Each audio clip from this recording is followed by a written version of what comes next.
നമുക്ക് left over ചിക്കനും കടലയും വെച്ചിട്ട് ഒട്ടിപ്പൊളിയൊരു കറി റെഡിയാക്കിയാലോ. അപ്പോൾ ആദ്യം തന്നെ ഞാനിവിടെ തീ കത്തിച്ച് ഒരു നോൺ സ്റ്റിക്ക് പാനിലേക്ക് 1 ടേബിൾ സ്പൂൺ ചിരകിയ തേങ്ങയും 1 സ്പൂൺ പെരിഞ്ചീരകവും കൂടി ഇട്ടിട്ട് നന്നായിട്ട് വറുത്തെടുക്കാൻ പോവാട്ടാം. അപ്പോൾ എനിക്കിവിടെ കുഴിമന്തിയിലത്തെ ചിക്കനാണ് ബാക്കി ഉണ്ടായിരുന്നത്. അപ്പോൾ ഏത് ചിക്കനും നിങ്ങൾക്ക് ഉപയോഗിക്കാം കേട്ടോ. അതായത് വറുത്ത ചിക്കനായാലും കറിയിലുള്ള ചിക്കനായാലും ഏതെങ്കിലും വിധത്തിൽ. ഇനി ഫ്രഷ് ചിക്കൻ എടുക്കണമെങ്കിൽ അങ്ങനെയും എടുക്കാം കേട്ടോ.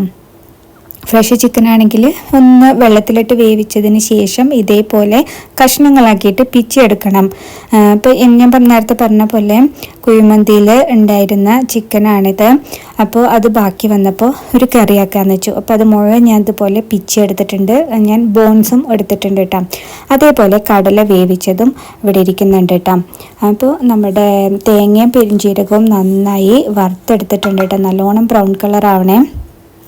അതിൽക്കിനി 1 സ്പൂൺ മുളക് പൊടിയും 1/2 സ്പൂൺ മല്ലിപ്പൊടിയും കൂടി ഇട്ടിട്ടുണ്ട്. തീ ഒന്ന് ഓഫ് ചെയ്യണം കേട്ടോ, അല്ലെങ്കിൽ ചിലപ്പോൾ കരിഞ്ഞു പോകാൻ സാധ്യതയുണ്ട്. നന്നായി തണുത്ത ശേഷം നമുക്കിതൊന്ന് അരച്ചെടുക്കണം കേട്ടോ.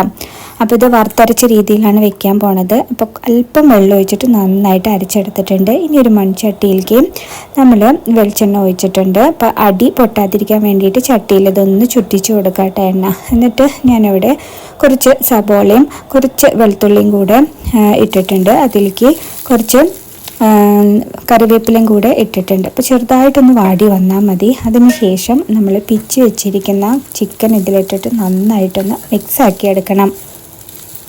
സിമ്പിളാണ് കേട്ടോ ഈ കറി ഉണ്ടാക്കാനായിട്ട്. ഒരുപാട് നമ്മൾ കഷ്ടപ്പെടൊന്നും വേണ്ട. അപ്പോൾ നമ്മൾ ഒന്ന് മിക്സായി വന്ന ശേഷം വേവിച്ച് വെച്ചിരിക്കുന്ന കടലയും നമ്മൾ നേരത്തെ അരച്ച് വെച്ചിട്ടുണ്ടല്ലോ തേങ്ങയും പെരിഞ്ചീരകവും, അതും പിന്നെ ഗ്രേവിക്ക് ആവശ്യമായിട്ടുള്ള വെള്ളവും ആവശ്യത്തിന് ഉപ്പും. ഇപ്പോൾ വേവിച്ച് വെച്ച ചിക്കനിലും വേവിച്ച് വെച്ച കടലയിലും ഉപ്പുണ്ട് കേട്ടോ. അപ്പോൾ അതിന് നോക്കിയിട്ട് വേണം നമ്മൾ ഉപ്പിടാനായിട്ട്. ഒരുപാട് ഉപ്പിട്ട് കൂടിപ്പോകണ്ട. അപ്പോൾ ഇതാ ഗ്രേവിക്ക് ആവശ്യമായിട്ടുള്ള വെള്ളം നല്ലോണം ഒഴിച്ചിട്ടുണ്ട്. അപ്പോൾ ഇത് പുട്ടിൻ്റെ കൂടെയൊക്കെ നല്ല ടേസ്റ്റാണല്ലോ. അപ്പോൾ അത്യാവശ്യം നല്ല ഗ്രേവി ഉണ്ടായിരിക്കുന്നത് നല്ലതാണ്. അപ്പോൾ ഇതൊക്കെ നല്ലോണം തിളച്ച് വന്നിട്ടുണ്ട്. നല്ല കുറുകി പാകമായി കഴിഞ്ഞ് കഴിഞ്ഞാൽ ഇത് നമുക്ക് പുട്ടിൻ്റെ കൂടെയോ അല്ലെങ്കിൽ ചപ്പാത്തിയുടെ കൂടെ ചോറിൻ്റെ കൂടെയൊക്കെ കഴിക്കാൻ സൂപ്പറായിരിക്കും കേട്ടോ.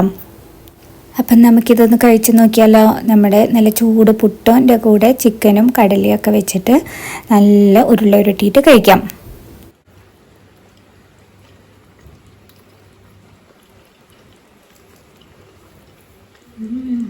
സൂപ്പർ. നമ്മുടെ ചാനൽ സബ്സ്ക്രൈബ് ചെയ്യാത്തവരുണ്ടെങ്കിൽ ഒന്ന് സബ്സ്ക്രൈബ് ചെയ്തേക്കണേ. അപ്പോൾ നാളെ മറ്റൊരു വീഡിയോ ആയിട്ട് കാണാം. Till then take care and by.